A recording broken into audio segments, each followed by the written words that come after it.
I'm from Seattle, Washington. I got my mom and dad. I live with my mom and dad and my two siblings, Noah and Naya. One of them is 4, about to turn 5. The other's 13. Basketball has been my whole life. Ever since I was younger. Ever since I was pretty much born. I ain't gonna lie. Pops, put the ball in my hand, and ever since then I just ran with it. So, but I came a long way though. Came a long way. I haven't been on the A team all my life.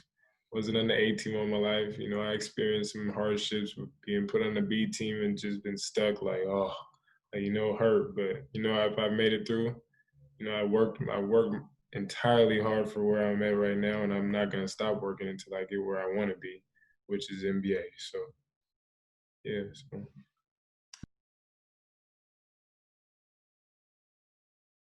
pretty much the people that I lean on the most will have to be my family as well. My family plays a huge part in all of this.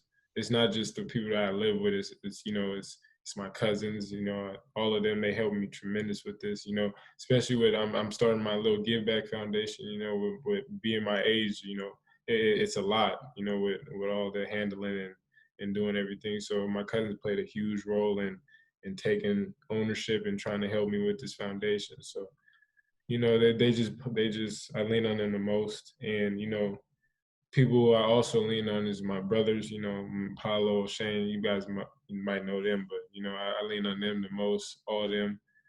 My Coach D Henning, that's my guy. I lean on him the most. He definitely has, insight on what he's talking about in hoop games. So yeah, that's pretty much what I all lean on.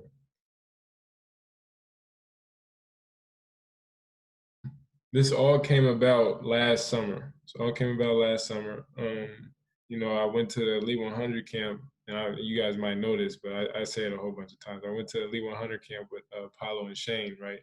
And I'm in the dorm, and I'm going through a day worth of full training at the Elite 100 camp, like full training. I'm learning the drills, learning how to operate during the training.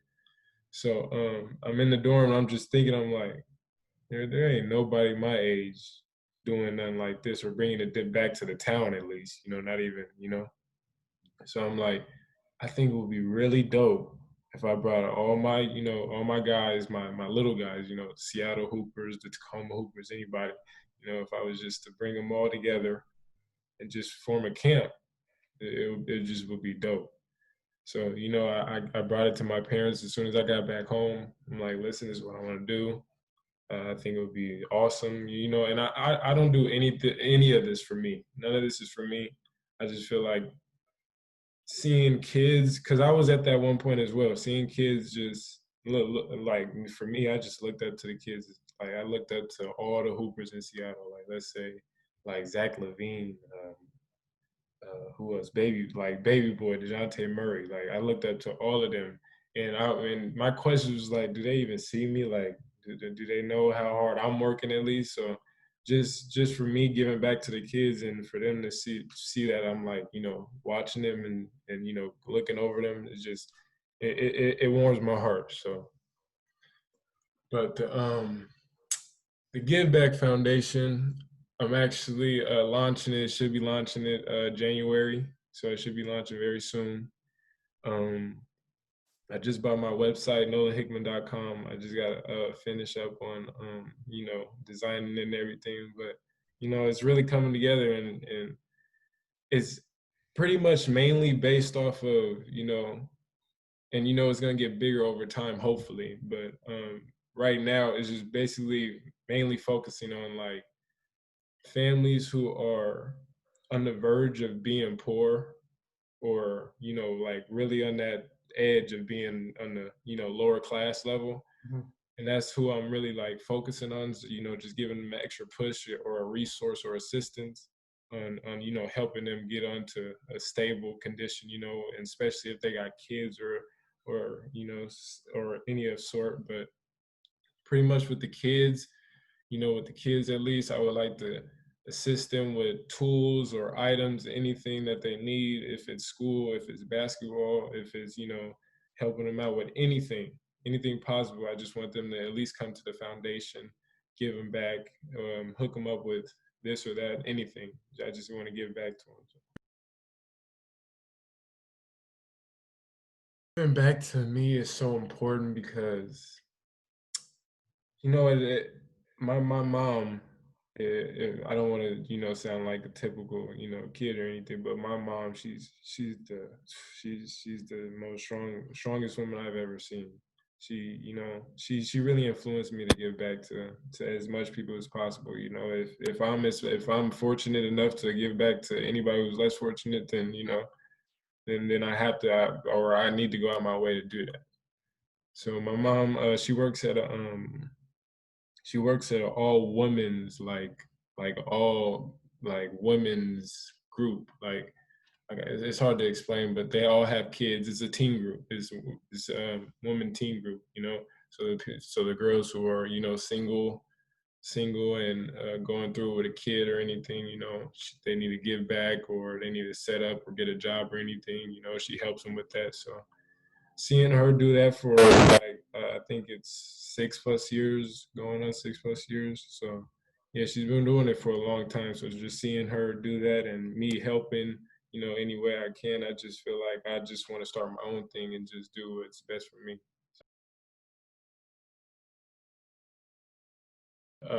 The dudes who I really started to idolize, there's a few. There's a few. DeJounte Murray, I really used to study his game tremendously. Rainier Beach and Garfield games. Oh my God, I live for those moments. Oh my God, I live for those moments. So we'll go to the games, turned up. I had my boys with me. We got everything popping. It would be so lit. So just seeing them go at it every time, it just gave me spark. It gave all my friends sparks. So it was amazing. So I feel like what makes it so unique is we all come and form as one. I feel like with the hoopers or the vets of the NBA, I feel like they all come back and support. All the younger dudes. With Jamal Crawford coming back into my camp, talking with the kids. I just feel like that just brings unite to all the hoopers in Seattle or Tacoma. It doesn't even matter. It just brings all hoopers come together in Washington and just forms, just as one.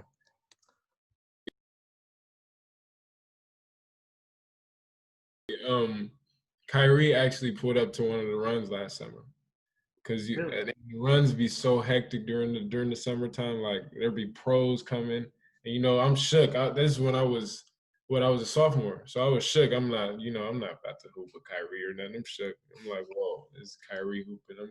I'm just watching from afar, but yeah, when he came, oh my God, he was going. Oh, he was going. It was crazy.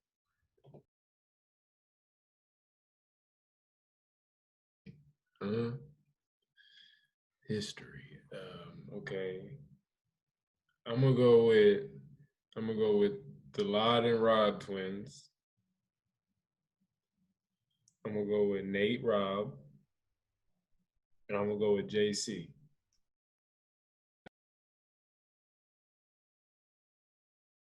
Yeah, them. Oh goodness, that is just so unique. I don't think nobody really thinks about that. Like twins, and they weren't even the same either. Like one had handles, and the other one just had like a jumper. Like oh my God, one was left, one was right-handed. Like it was.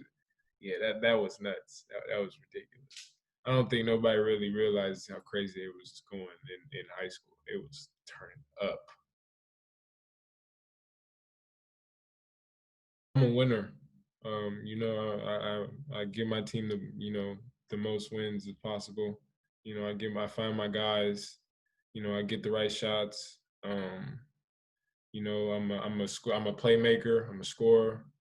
I lead my team, and yeah, that's pretty much all about me. You know. Um, right now I've been working on a lot of, pick and rolls, a lot. Yeah, I'm really good at that, but I've been trying to perfect it. I've been trying to perfect it nonstop. I've been working on it multiple, every time I get in the gym. The other things I've been working on is passing. I've been working on passing a lot. I felt like last season my passing skills wasn't as fluent, it wasn't as strong. So I feel like if I just strengthen my passes or work on them more, they'll start to excel. So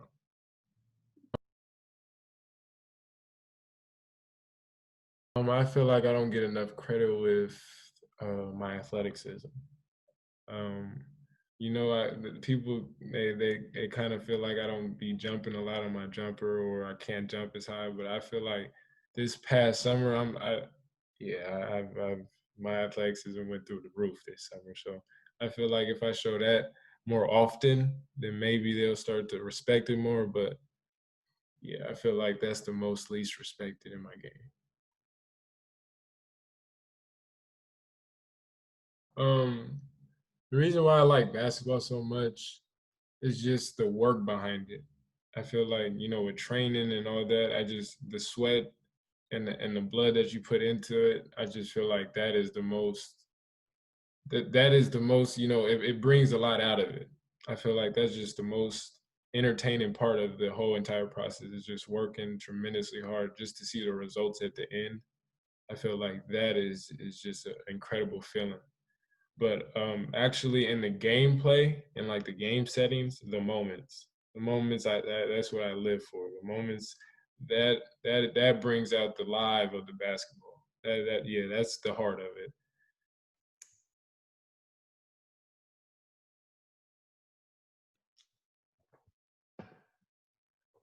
I would probably have to say the most anticipated match last year with O'Day and us, the first game at Eastside. That was probably my biggest moment because there was so much heat behind that. It was just so much talk and so much like it just yeah, it just felt so good to just shut them all up.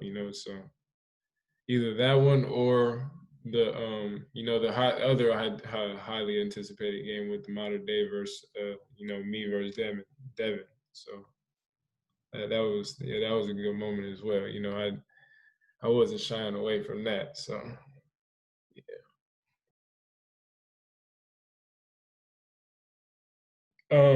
Les Schwab is dope. Les Schwab is a dope. It's a dope tournament.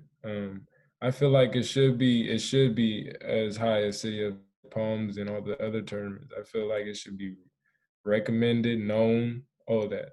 But yeah, they bring competitiveness. It's lit every year. The crowds are amazing. The schools that are in it, they're top teams. They're not no slouch. So but a few years you'll catch some blowouts. But other than that, it's a great tournament. I don't understand why anybody wouldn't take their time out of their season and come and play at the Schwab Invitational.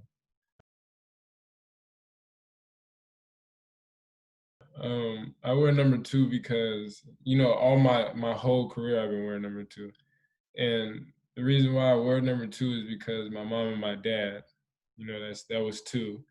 So after my because it was a long time until Noah came, my little brother. So once he came, I decided to scrap my mom and dad and just go with my sister and Noah. So they've always been a part of it, with the two. So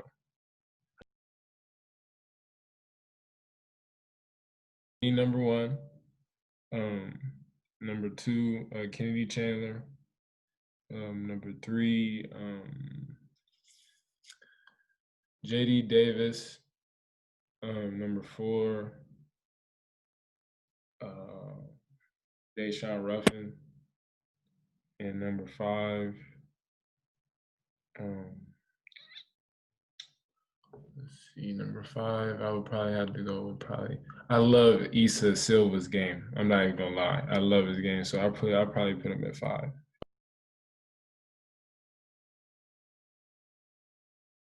Watch college basketball. At times I buckle down on watching that the most. Seeing the upcoming stars go to the NBA, that's what I start watching the most. But NBA, I watch a little bit more. I don't watch, the teams that are, like the Lakers or anything. I don't think I watch a lot of them. I watch the, the most underrated teams like the Nets, the people who got bad records and, nobody really watches. So, I watch Spencer Dinwiddie. I watch his game. His game is crazy. How he gets to a spot as well, under pressure or not even, he just gets to his spot real good. So, I cherish his game. I cherish Kyle Anderson, how he plays so slow at 6'9". How tall? Like 6'9", I think he is. So how he gets to his spot and finishes at the rim and how he shoots it. So that, and how NBA game is just fast. It's just that's one thing every player says. When they get to the league, it's just so much more faster than all the other levels. So with them playing as slow as they are and still getting buckets, I just feel like that is just dope.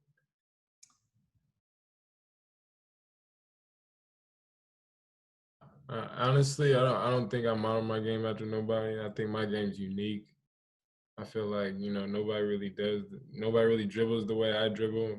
It's just the way I put the flavor into it, and how I make it look so smooth, and the patience I put into it. I just feel like nobody I model my game after is. I mean, I look up to certain dudes like Kyrie. That's the main person I'd be looking up to.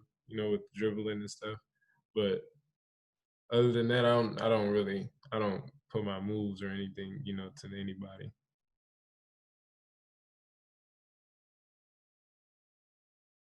I would say, like me, I would probably say Dame. Dame. Yeah, he launches it from deep. He can shoot it, handle it, and he got the sneak athleticism. Where I'm slowly starting to get. So I feel like, yeah, Dame. Yeah.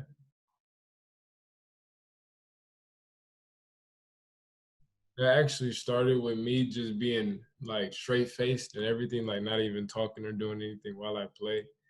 It's not that I'm not having fun. Believe me, I'm having fun. I love hoop. I love it. So I do have fun on the court. But this all started when I was running track. I started off as a track star. A lot of people don't know that. I went to the Junior Olympics at 8 years old. I won it. I still got the record till this day as the 100-meter world record holder. The 200 I won as well. I don't have that record still. Somebody broke it, I think like 2 years ago. But the 100 is still mine. I think I got a 13.27 or something like that. Something like that. It's real quick. But yeah, and with running and track, the technique has to be, it's no wasted movements. It has to be, straight face all the time, or that brings out more energy. So, yeah, when I was just running track, I was just straight faced the whole time, just looking at my in line. So, yeah,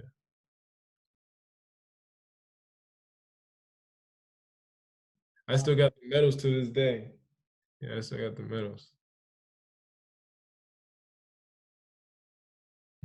I feel like the hardest player I had to guard, and I didn't even really guard him as much, would have to be Cade Cunningham. Um, and it wasn't like I couldn't handle him. It was just like every every tactic I was doing, it wasn't phasing him. Like I would jab at him, or I would just try to throw my hands in a certain way that others would be like, ooh, or shake up or something. But he was just not phased at all at anything I was doing. He was getting to his spots. He was backing me down. He was turning, like he was just he was a pro. And I don't think I've ever seen anything like that at my level, at least. I feel like higher up in all those other levels, I feel like that is where I would see that at. But that's where I first I experienced, that was my first experience with that.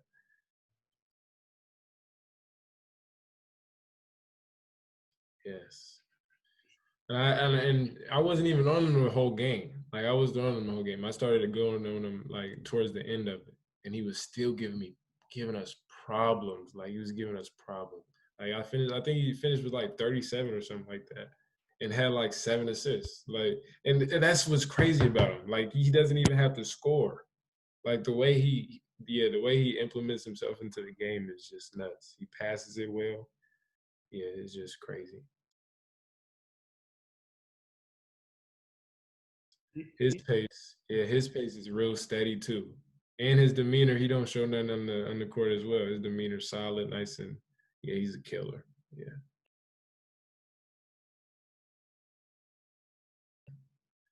So me transferring to a prep school was never an option. It was never an option for me or my family. Right after this season, and it was a great season for me. Right after this high school season, and right after the last summer, I feel like this is where I started really coming to be myself. Started really filling it out, and I just feel like with being at Eastside this year and seeing where I went and brought my team to, I feel like I could take that on at Wasatch.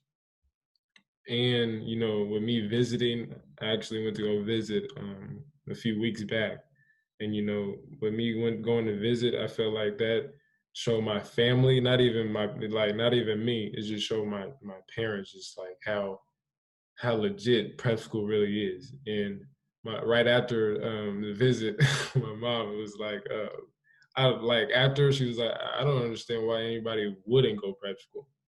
And after me thinking about it, it's just like, yeah, like it's like they got national schedule. You're playing whoever you like, pretty much want to play.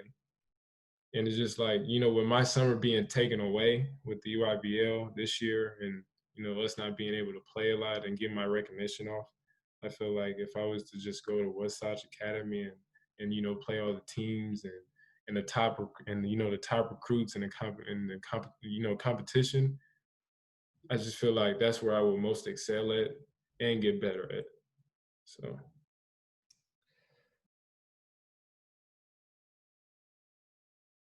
actually, I kind of made it my own thing. I didn't really ask nobody, and it wasn't even that I didn't want to ask them for advice. It was just like it was just to a point where I kind of wanted this to be my own decision and based off of what me and my family was, our best interest in.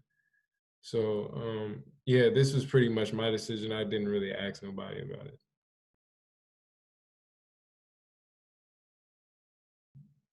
I feel like with me being an addition to their team, I feel like we're gonna go extremely far.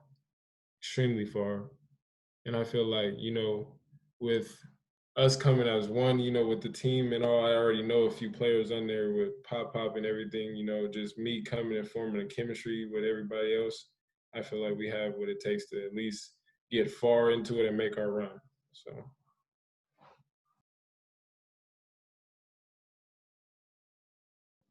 I think I fit in their system with just playing fast, playing up and down.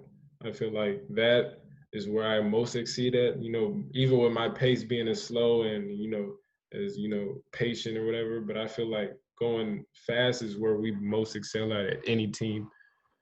But with my personnel on my team, my teammates, Pop, as the backcourt, me and him, yeah, that's gonna be insane. So there's not many people I think is going to be able to guard that. So yeah, it's going to be a show. It's just going to be a show for sure.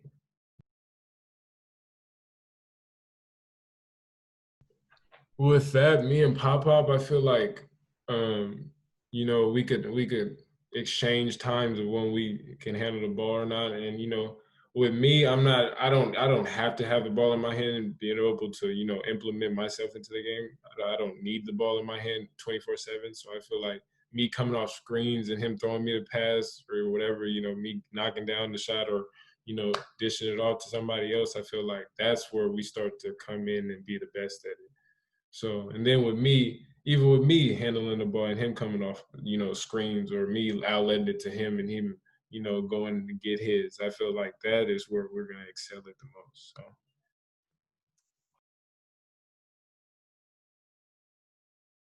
So, my pitch would be, um, hmm, you're in the middle of nowhere. You're going to work, you're going to work, and you're going to work. There's nothing to do but work, and you're gonna get better. There's nothing else for you to do. I promise there's nothing for you else to do. There's nothing else for you to do but get better and grind. And I feel like that alone would just want you to come. Well, that made me want to come because I just like to grind, but still, it just made me feel like I have no distractions. You know, nothing's in the way for me doing what I want to do and getting to the next level. So I feel like that is just I'm overly focused. I'm just overly focused.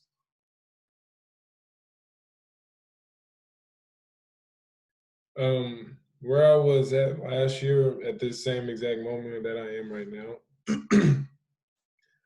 I didn't have as many offers. Of course I didn't.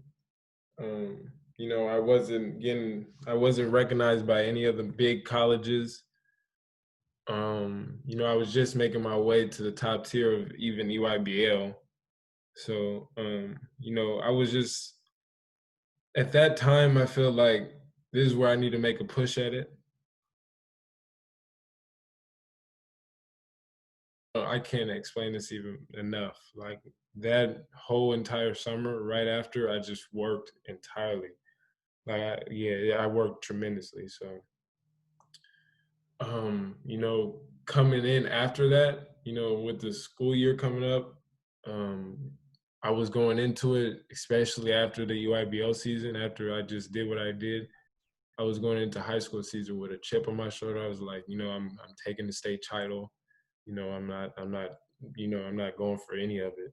You know, but with my state title not being where I wanted to be, or you know how the outcome wasn't what I wanted to be. You know, it definitely left me and my team devastated. But you know, I just felt like this year it explained for itself. I didn't have to say anything. It just showed, you know, what me and my game does to people in my team or even in Seattle. I just feel like my name holds weight after this year. So and with this recruiting process going on with you know, with the pandemic and everything with the corona, I mean it has been hard. It has been hard, but it also has been easy. Um, you know, schools have been coming in left and right, but the only thing that's really bad about it is I can't really visually see the school, can't really go tour it or anything. So I've been getting a lot of virtual visits. I mean, it's definitely not the same, nowhere near the same, but you know, I've made it work. You know, me and the coaches, staff of every school that I've talked to made it work. So I can't complain about it. You know, it is what it is with the state of the environment we're in right now. So, you know, I got faith, you know, at the end of everything, hopefully we get back to being normal. So I haven't even did no list. Um, I'm not even thinking about cutting down a list. I, um, I think if I was to just, you know,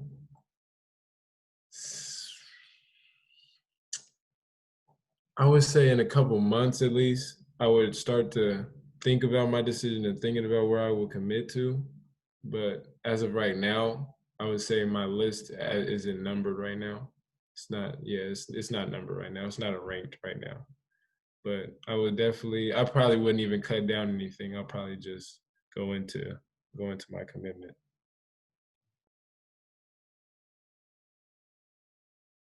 I'm not really into, you know, if anybody is happy or not, if I'm going there or anything. So I just feel like if I was just to go out with it and just say it right now or go at my own time, I just feel like that would be where the most surprised and, you know, it would be the most beneficial for me. So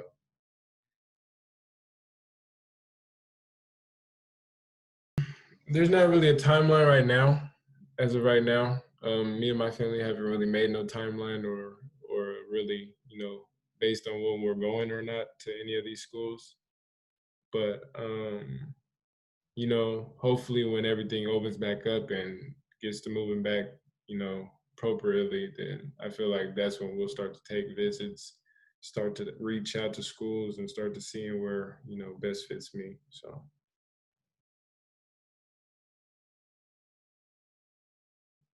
number one, number one, um, is I have to be able to come back to your school to get my degree. Whether it's me leaving and going to the NBA or it's me staying, I have to finish my school. Two, where I feel most home at, where I feel like I'm most comfortable at. This is Mikasa, so I feel most comfortable here. So if you can make it feel like here, or at least somewhat here, then I'll be straight. You don't even gotta worry about me. But and number three, just somewhere where helps me get better, helps me have my mindset, have my future set. Just somewhere for me to can help me find resources, reach out to them, reach out to the people that I need for, after hoop. And, everything's not about hoop. So I got to figure out what I need to do after that. So I feel like in college, that's where I start to form relationships, start to reach out to the people that I need to reach out to for jobs or something like that, so. No doubt.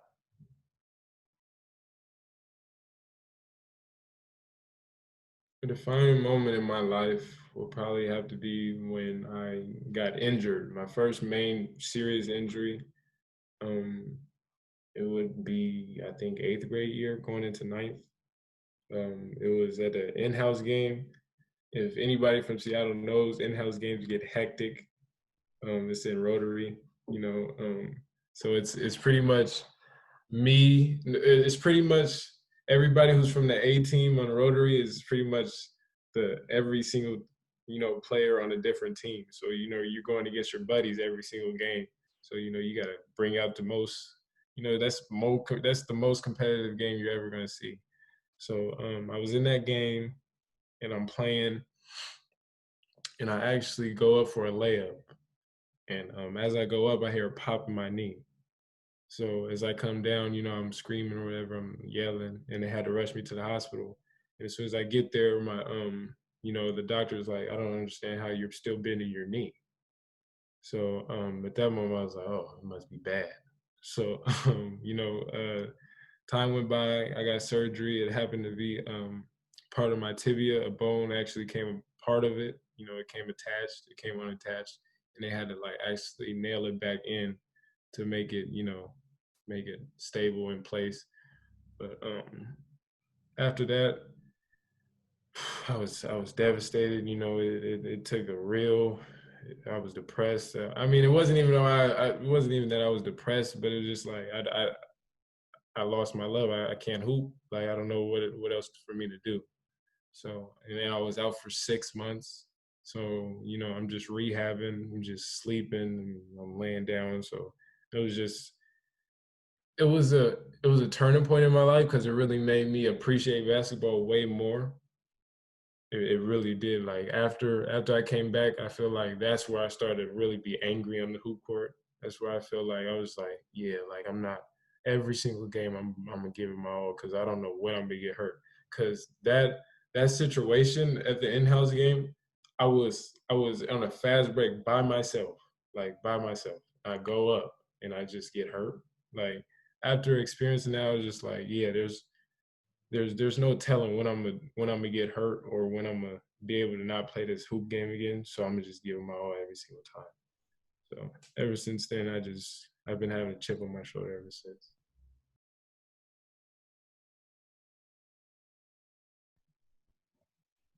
Yeah, I think I'll be a little bit of both. Yeah, I think I'll be a little bit of both, but more introverted than extroverted. I kind of like being to myself.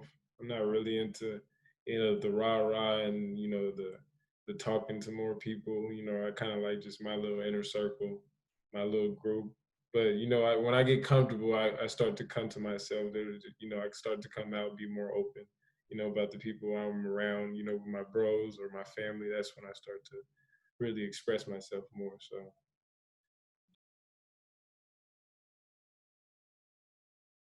um, I'm caring. Um, I'm hardworking. Uh,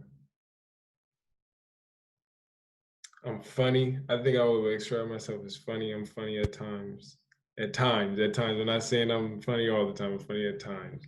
But and lastly, I think I would describe myself as kind. Yeah, kind.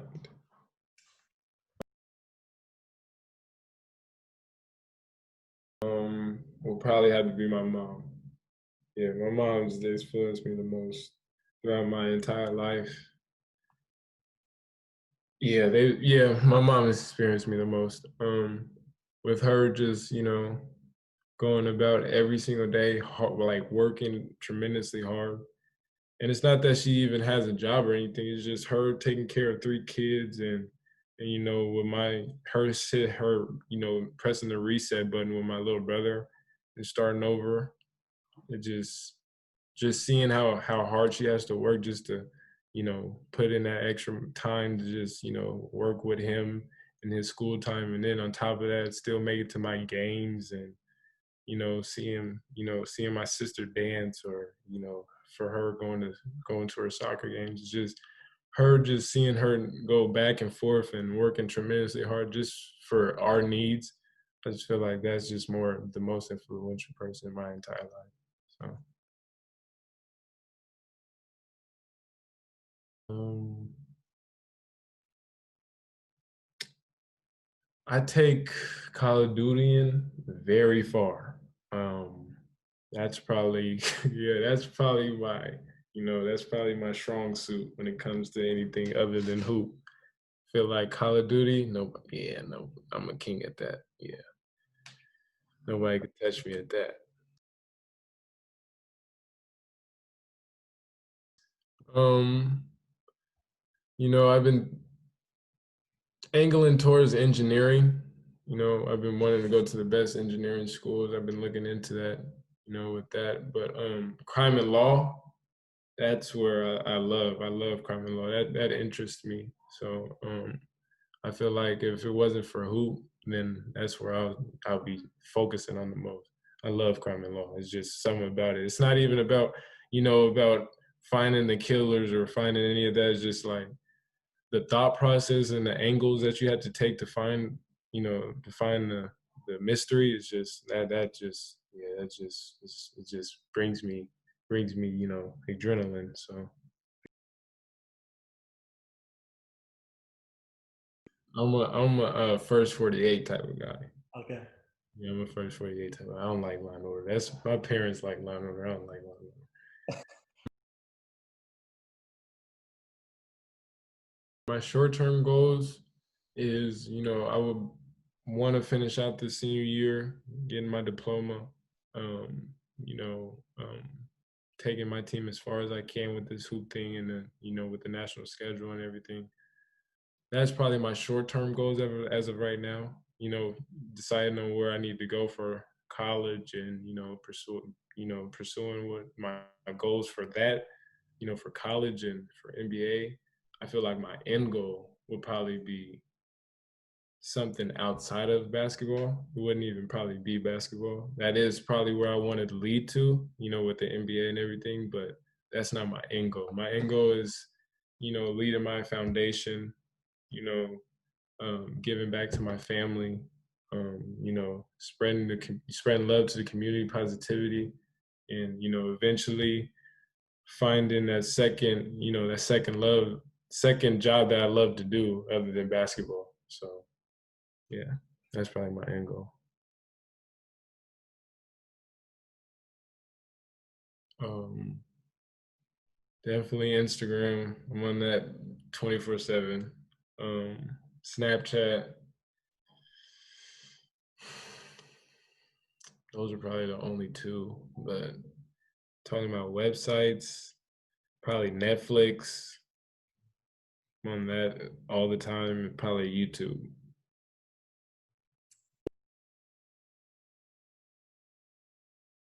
Ooh, I'm gonna go with I'm gonna go with either All American or The Office. There are The Office is my show. I love that show. I watch it every time I go to sleep.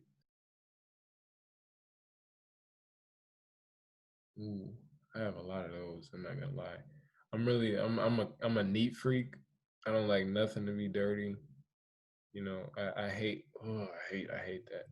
But the number one thing that I tremendously hate is sitting down somewhere and the seat already being hot. That might be the worst. Oh my God, that is my worst feeling ever. I hate that. Oh, I hate that.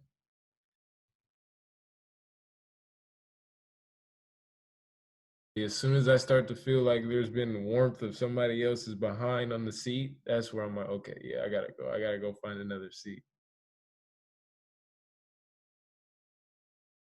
The Peloton. Peloton. Yeah, that might have been the best, smartest investment I've ever probably ever made. I'm on that. I'm on that probably. I'm on that probably like four times a week. Like I'm on that all the time. Like that is where I get my most cardio and that's where I get my most sweat in. Like down there is down there is probably funky enough about how much sweat I drop down there.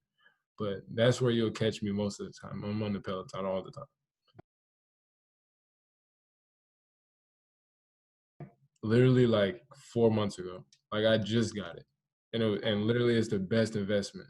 Is so good and just and it's not even about like actually but like getting your cardio in it. It's just like the concept on it, like seeing the screen while you're pedaling, like you're not even paying attention to how much like your legs are being involved, like you're just watching the screen. So that yeah, that's just fire to me.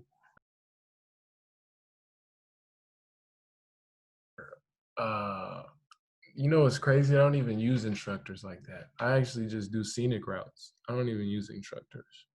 But there's this one instructor that I actually tried before, and it's a girl. She's light skinned.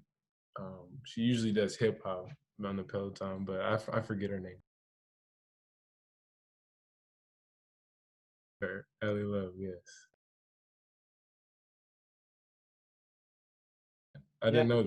I just found that out too because I was on Twitter and I was scrolling by and I actually seen her like do something on the nets, and I was like, oh, okay. So yeah, you put two and two together, and I was like, yeah, it's ridiculous. She does Peloton too.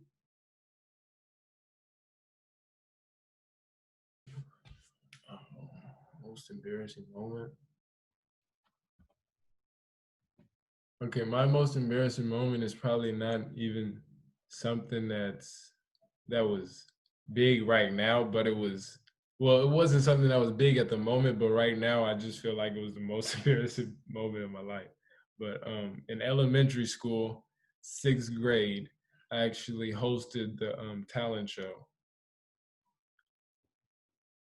and my parents actually, recorded it, so I still have the footage on it, and it's not good. I didn't like. I don't like it at all. It's horrible. It's horrible. It's me making cringy jokes.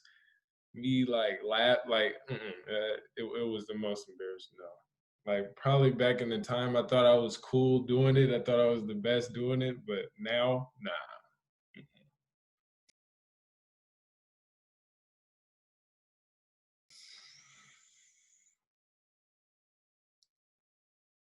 People probably say I'm corny about it, but I mean, I'm long term, so I'm probably gonna go buy some real estate or buy some land with it and just build my houses on it or something for the family. Like, yeah, that's probably what I'll do. I'll probably go buy some real estate.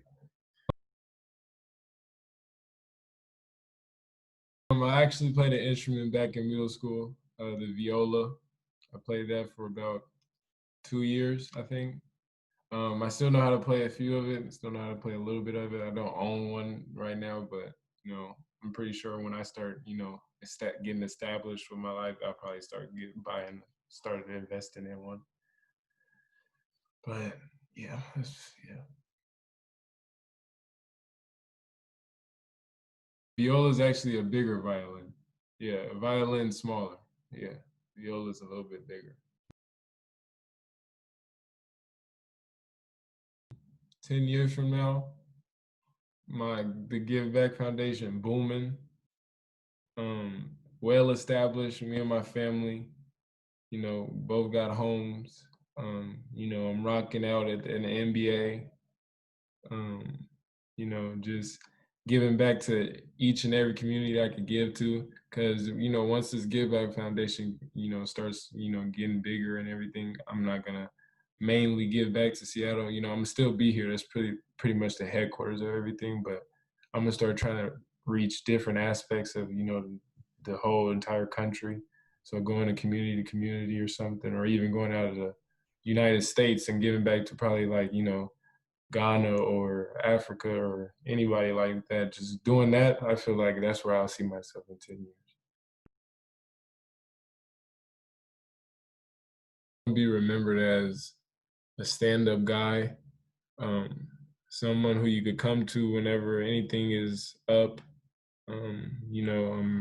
I'm really not type to, I'm not gonna bite you or anything. So, I'm just really open. You know, one thing I want people to know is that, even with me being open and everything, don't get on my bad side though. Like, my bad side is something I don't like, visiting. So yeah, that's probably it.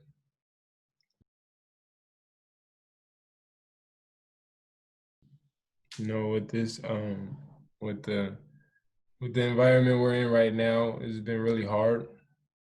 Especially with me and my family, with us being the color that's been picked on in the United States. This is something that we haven't been, really.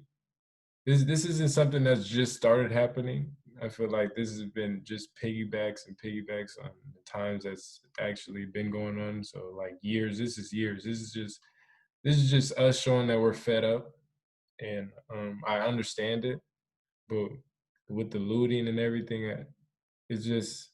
I'm not saying it's wrong, but I just feel like it's dumb. Like I wouldn't. It's not dumb, but it's just not. It's not smart. I feel like the looting is some. Is just not how you get your point across. It's just not. It's not a smart way to go about it. But I totally understand why they're doing it. Don't get me wrong. I understand why they're doing it. I get it. But looting is just going too far. But the BLM movement, I'm truly proud of what they've been doing. I've been going to parades left and right. I've been trying to put my left foot in and right both feet. With me and my family, we've been going to protests, saying our words, saying what we feel like needs to be said. So, with my community, with my blacks, with what they've been doing, I feel like they've been doing an excellent job, the excellent job. And I feel like if we keep doing what we're doing, maybe not even, taking out the looting, but, if we keep doing what we're doing, protesting, speaking our mind and actually, you know, not as much videotaping every situation that's going on, but actually actually getting into the situation instead of really recording. I feel like that's where we need to start doing and, going about everything with a chip on our shoulder. I feel like we shouldn't even be doing what we're doing with, with like with all the like controversy going on. It hurts my heart, but it still makes sense. I'm not gonna sit here and say it doesn't, but yeah, it's a tough environment to go about. But I just feel like with the kids that are living up and growing in it, just keep your head up. Everything's gonna be better. Just and if you're any type of religion you are in, just go about it. Pray. I pray nonstop. So I have faith things are gonna get better. Me and my family have faith things are gonna get better. So just put God first, and He'll take it the rest. That's what I go by.